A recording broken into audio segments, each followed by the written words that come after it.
Hello again everyone from Tokyo, Japan, and welcome back to Japan Vintage Camera. It's a very beautiful afternoon, late afternoon here at Aoyama Park. The sun is getting ready to set in the west and we have some beautiful clouds and sky overhead. A nice time to come out to the park to make a video. I'd attempted to come out earlier to make a video, but at that time, just as I was getting all of my gear together, it decided to start raining and pouring rain. So instead of coming out to make a video, I ended up having to get in my car and drive to pick up my daughter from school because it was too wet for her to commute home the way she usually does. But after we got back and relaxed for a little while, the weather has cleared up and now it's quite nice, and here I am at the park. Another new thing today is the equipment I'm using. As I mentioned in my previous video, I'd been using a Canon GX7 Mark II since I started this channel, but that I wasn't very happy with the audio quality. And in my last video I used a Nikon D800 with an external microphone attached, hoping to get some improved audio quality. But the Nikon camera is kind of bulky to use and set up, and you have to be kind of careful with the framing and all that, because you can't really see what's going on in front of the camera unless you're using an external monitor. So I decided I could probably use a new camera, so I went yesterday and I bought a Canon GX7 Mark III, and that is what I'm using now. And I bought this camera expecting it to be an upgrade over the Mark II, but unfortunately I'm finding that I'm not getting along so well with the Mark III camera. The first problem I have with it is that the autofocus is not nearly as fast or accurate as on the Mark II. And this is a new camera with the latest firmware upgrade, so before anyone says you need to upgrade the firmware for the autofocus to work right, it's already been done, but it's probably faster than the previous versions on the old firmware, but it's still not up to the standards of the Mark II. Another reason I bought this camera was because of the 4K capability, and when I was making takes earlier to make a video, I was, just for the fun of it, shooting in the 4K mode.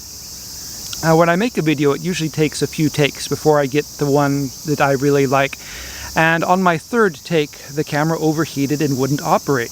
And that's apparently a problem with the Mark III when you're using the 4K, that the camera does get hot and gets hot enough to where the camera won't operate. So a red light was flashing on the camera and told me that I had to let the camera cool down for a while and to turn off the power so it would cool down faster. So I'm not shooting this video in 4K because I'm afraid of not being able to complete it.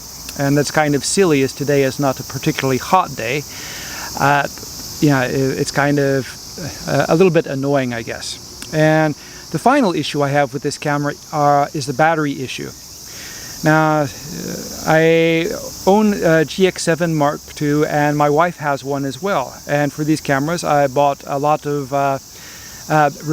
spare batteries, and I got them from a company here in Japan which makes a really high quality battery for these cameras. But when I went to use it in my Mark III here, I got a warning saying that it wasn't an original Canon battery and that it might not work properly if I used this battery. And I had to push through a few different screens to get to the point where I could actually use the camera with this battery installed. And then the charge indicator doesn't work, which is kind of an annoying thing. If I had been aware that the autofocus wasn't as good as the Mark II and that the 4K video was temperature limited and that I could not use the batteries which I had bought for my Mark II cameras, I wouldn't have bought this one. So I'm a little bit disappointed so far, and I'm kind of on the fence as to whether I'm going to keep it or return it and get something else. The deciding factor will be the quality of this video. If the video comes out well enough, I may keep it. If it does not, I'll go ahead and return it, and I think I'll get a Sony or something else. So I doubt anyone from Canon is watching, but if they are, you have to be a little bit more careful when you make an improved camera, that it's actually an improvement over the previous camera. Anyway, let's go ahead and get on the subject of today's video, which is yet another camera, and another Yashica camera. Yashica being one of my favorite camera brands here in Japan. This is one of the more unusual Yashica versions. This is the Yashica 35YL, which was introduced in about 1958 along with a similar camera called the YK. The YK and the YL have a strong resemblance to each other, but the YK comes with a slower f2.8 lens and a simplified construction. It's not built the same way. It's not as heavy and built not to the same quality as the YL. The YL was quite an expensive camera at the time. The Yashica 35YL featured improvements which were marketed to make it appear to be a superior camera to other competitors at the time. And the big improvement on the YL was this much larger and much brighter viewfinder and rangefinder system. You can see how large it is by looking at the top of the camera and how big the windows are. And it actually works quite well. It's very large, it's very bright, and it has parallax correction, which is something that the earlier Yashica 35 rangefinder cameras lacked. It also has a large window on the back, which makes it a little bit easier to use, and also if you wear eyeglasses, you can see a little better through this viewfinder than you would on the earlier Yashica 35 series. The other benefit that the YL came with was this mechanical computer EV interlock system mounted to the front of the lens, which was supposed to allow you to quickly make adjustments following the EV scale, as most light meters then and now include an EV scale, and this can be kind of a fast way to set the exposure on your camera. Let's go ahead and take a look at the entire camera from the top to bottom and see how it works. And on the top, it's quite clean here. We don't have anything here other than the Yashica 35 nameplate and the flash shoe.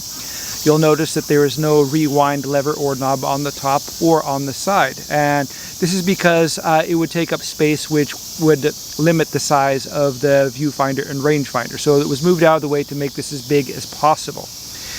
Here we have a flash shoe, and if you are operating or using a flash gun or a strobe, you would connect the wire to the sync socket down here on the front of the camera. Right here we have the frame counter window, and we have the shutter charging and film winding lever, along with a reminder dial on the top, which you set to remind you what speed and what kind of film you have loaded into the camera. And here we have the shutter button, which is a plastic shutter button, but accepts a standard cable release. On the back here we have pretty much nothing other than the viewfinder window. On the bottom we have the film rewind lever, and we also have the locking switch, which unlocks the winding mechanism so you can rewind the film, and a standard 3/8 inch tripod socket. Since we don't have a film winding lever or knob on the top, it doesn't have an integrated door latch system, so you have to pull down on the lever on the side here to open the film door. The important functions or features are located here on the lens, as this is a fixed lens rangefinder camera, and we have a series of rings on here. The bottommost ring is the focusing ring. Now, these cameras normally come with a focusing tab attached to the bottom or screwed onto the bottom, but the previous owner removed that from this camera for whatever reason. In front of that we have a selector switch for the shutter for manual or X sync speeds, and we have a self-timer lever located here on the bottom. Once again, as I always say, do not use the self-timers in these cameras because they are prone to failure and can cause the camera to lock up once they fail. In the front here we have the aperture and shutter speed rings and the EV system ring. So we actually have two knurled rings here. We have one in the rear, which as you can see is turning the shutter speed and aperture ring. And then we have the ring in the front, which seems to be turning only the shutter speed ring.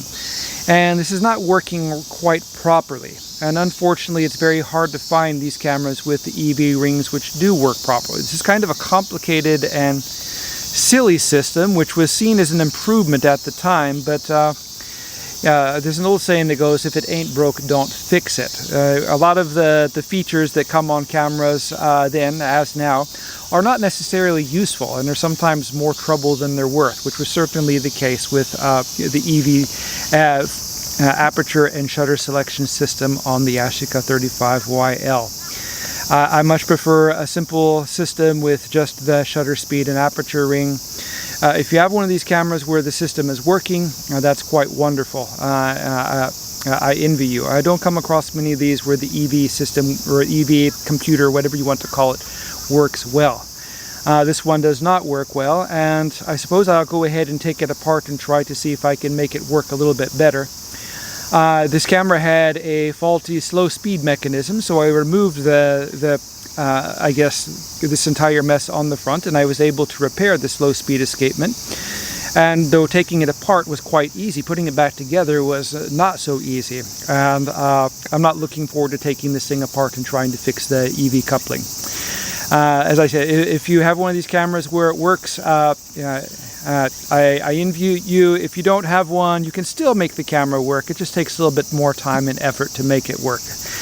This camera here makes the Konica 3A's EV system look wonderful. So a little bit of warning about that. Anyway, I think this video is about long enough, and the sun is starting to go down, and I have to get back because I have to deliver a birthday cake to a friend's mother for her daughter's party later on tonight. So that'll be it for this video. I hope you enjoyed it. If you're interested in seeing more videos about vintage Japanese cameras, please subscribe. If you're interested in buying a vintage Japanese camera, I sell these in my Etsy and eBay stores and my new online store, JapanVintageCamera.com. Please check the description below the video for links to my stores. I'll be posting more videos later on in the next few days, I hope, as I find the time to do so. Thank you very much for watching, and I hope you tune in again soon.